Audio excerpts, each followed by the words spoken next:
नमस्कार दोस्तों, इस वीडियो में हिंदी के ऐसे 45 ऑब्जेक्टिव क्वेश्चन को लाया हूं जो कि आने वाले बोर्ड एग्जाम के दृष्टिकोण से काफ़ी ज़्यादा इम्पोर्टेंट है। क्योंकि देखो भाई, अगर तुमसे कोई पूछे कि हिंदी का सबसे मोस्ट इम्पोर्टेंट चैप्टर कौन है, तो तुम क्या जवाब दोगे? मैं बताता हूँ, बहादुर। बहादुर एकमात्र ऐसा कहानी का चैप्टर है जिससे बोर्ड एग्जाम में भर भर के ऑब्जेक्टिव क्वेश्चन पूछे जाते हैं। और मैं दावे के साथ कहता हूँ कि इस 45 ऑब्जेक्टिव क्वेश्चन में से बहादुर से रिलेटेड यहीं से 8 से 10 ऑब्जेक्टिव क्वेश्चन पक्का बोर्ड एग्जाम में पूछे जाएंगे। मैं 100% गारंटी के साथ कहता हूँ। तो वीडियो को पूरा देखिएगा। चैनल पर नए हो चैनल को जरूर सब्सक्राइब करिएगा, ठीक है। और मैं पूरा ऑब्जेक्टिव क्वेश्चन बहादुर से रिलेटेड जितना भी है करा देता हूँ, ठीक है। इससे बाहर एक भी नहीं आएगा, तो ठीक है। और पहले प्रश्न को पढ़ते हैं। वीडियो को पूरा देखना मेरा भाई, ठीक है ना, ताकि बहुत ज़्यादा इंपॉर्टेंट चैप्टर है। पहला कह रहा है, अमरकांत ने सतीश चंद्र कॉलेज बलिया से इंटरमीडिएट कब किए? देखो भाई, इसके लेखक है अमरकांत जी। तो अमरकांत जी का जिमनी परिचय भी बहुत पूछता है, ठीक ना। कहानी से तो क्वेश्चन नहीं भी करेगा, लेकिन अमरकांत के जिमनी परिचय से भी 1 से 2 नंबर का क्वेश्चन पूछेगा, ठीक ना। तो इन्हें इंटरमीडिएट कब किए थे? तो पहला का राइट आंसर बी हो जाएगा, ठीक। 1946 ईस्वी में इन्होंने बलिया कॉलेज से इंटरमीडिएट की पढ़ाई पूरी किए थे अमरकांत जी, ठीक है। अगला प्रश्न है, अमरकांत की कौन सी कहानी अखिल भारतीय कहानी प्रतियोगिता में पुरस्कृत हुई है?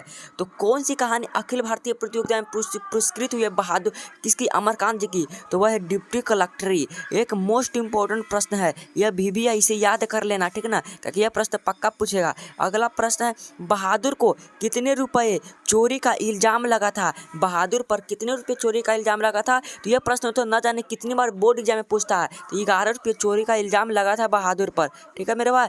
अगला प्रश्न यहाँ पे क्या करा है, बहादुर लेखक के घर से अचानक क्यों चला गया? तो बहादुर जो है लेखक के घर से चोरी के इल्जाम के कारण, ठीक है ना, चोरी के इल्जाम के कारण बहादुर अपने उसके लेखक घर छोड़कर भाग गया था, ठीक ना।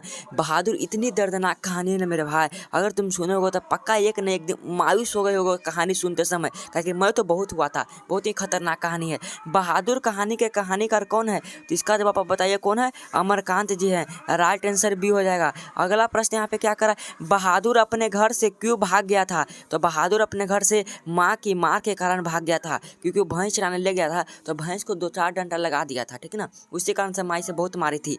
अमरकांत का जन्म कब हुआ? तो अमरकांत जी का जन्म मेरे भाई जुलाई 1925 ईस्वी में उत्तर प्रदेश बलिया में हुआ था, ठीक है। अमरकांत का जन्म किस स्थान पर हुआ था? देखो पूछ दिया ना।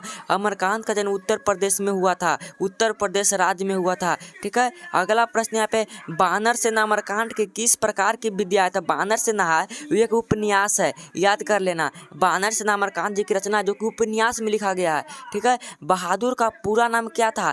बहादुर का पूरा नाम पूछेगा तो दिल बहादुर, दिल से बहुत ही बहादुर था। लेकिन दिल शब्द, बहादुर से दिल शब्द उड़ाने वाली कौन थी? तो लेखक की पत्नी निर्मला थी, याद कर लेना। ये भी प्रश्न पूछता है, ठीक है। अगला क्वेश्चन है, बहादुर किसके मार से भाग कर लेखक के घर आया था? तो अपने माँ के मार के कारण लेखक का घर आया था, ठीक है।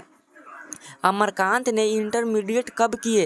तो अमरकांत जी ने 1946 ईस्वी में इंटरमीडिएट किए थे, ठीक है। अमरकांत जी ने बीए कब किए? तो अमरकांत जी ने बीए की परीक्षा कब फाइनल किए थे? तो ये मेरे भाई 1947 ईस्वी में बीए की परीक्षा फाइनल कर दिए थे।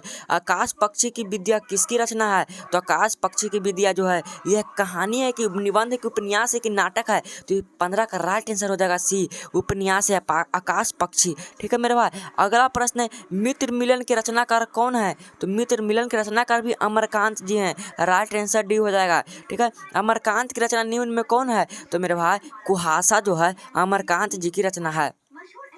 बहादुर कहानी है तो नेपाल की एक गवई गोरखे की, ठीक है ना। एक नेपाल के रहने वाला था बहादुर, जो कि बहुत ही गाना गाता था और उसका गोरा रंग था। बहादुर कहानी के कहानीकार की पत्नी है, तो बहादुर कहानीकार की पत्नी निर्मला।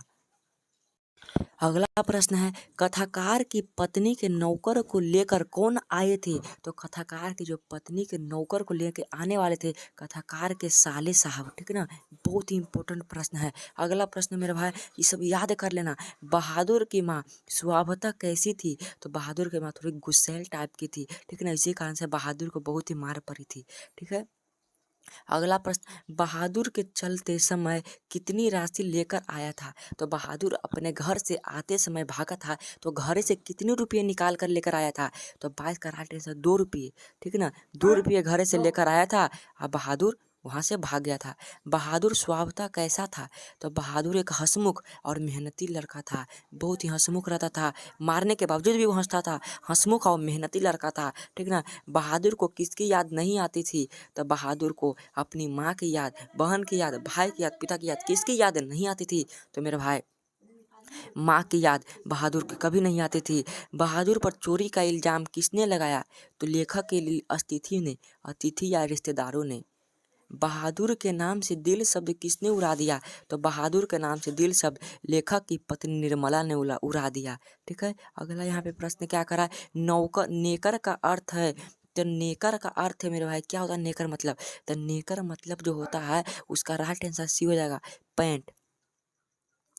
जिंदगी और जोंक किसकी रचना है? तो जिंदगी और जोंक जो है अमरकांत जी की रचना है। ये सब प्रश्न बहुत ज़्यादा इंपॉर्टेंट है। निर्मला कौन थी? तो निर्मला जो थी कहानीकार की पत्नी थी।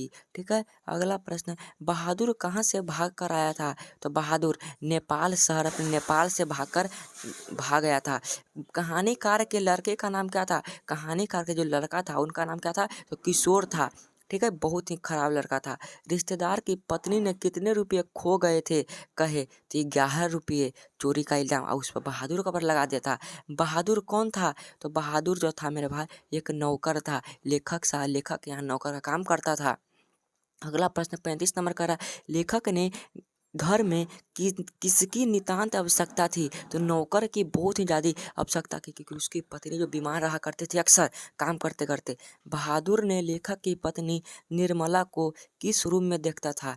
तो मेरे भाई, बहादुर ने लेखक की पत्नी निर्मला को अपने माँ के रूप में देखता था। इसी कारण से उसे माँ की याद नहीं आती थी। जहाँ प्रतिष्ठा नहीं वहाँ क्या रहना, यह बात किसके मन में उत्पन्न हुई? तो बहादुर के मन में।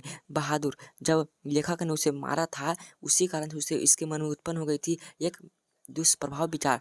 मौत का नगर किस लेखक की संग्रह है? किस लेखक की कहानी का संग्रह है? तो मौत का नगर भी अमरकांत जी की है। ठीक है। अमरकांत को किस कहानी लेखन के लिए पुरस्कृत किया गया था? तो डिप्टी कलेक्टर पर उसको पुरस्कृत किया गया था। 40 नंबर क्वेश्चन का रहा, निर्मला आंखों पर क्या रख कर रोने लगी? तो अपने आंचल रख कर रोने लगी थी, क्योंकि बहादुर भाग गया था। अपने पैसे को छोड़कर सारा सामान भी छोड़कर भाग गया था। किसने बहादुर को डंडे से पिटाई कर दी? तो किशोर ने। ठीक है ना, किशोर ने उसको डंडे से मारा था। नाश्ता पाने के बाद बातों की क्या छनने की लगी थी? तो पूरी पुआ जलेबी दिन में से सभी। तो नाश्ता छनने के बाद क्या छने? जलेबी छनने लगी थी। ठीक है। करा अमरकांत की रचना है? तो अमरकांत की रचना मेरे भाई कुहासा एक अमरकांत की रचना है। अगला प्रश्न, बहादुर कहानी है? तो नेपाल की गोरई की लड़की की कहानी है। करा बहादुर कहानी के कथाकार की पत्नी कौन है? तो निर्मला है। तो मैंने 45 क्वेश्चन करा दिया। मैं उम्मीद करता हूँ कि आपका लगभग 30 प्लस सही हुआ होगा। वीडियो अच्छा लगा तो एक लाइक जरूर करना मेरे भाई। चैनल को प्लीज़ सब्सक्राइब कर लो, ताकि यहाँ से पक्का 8 से 10 नंबर आपके बोर्ड एग्जाम में सीधे पूछ जाएंगे। 8 से 10 नंबर। ठीक ना। तो मिलते इस तरह के अगले वीडियो में। जय हिंद, वंदे मातरम।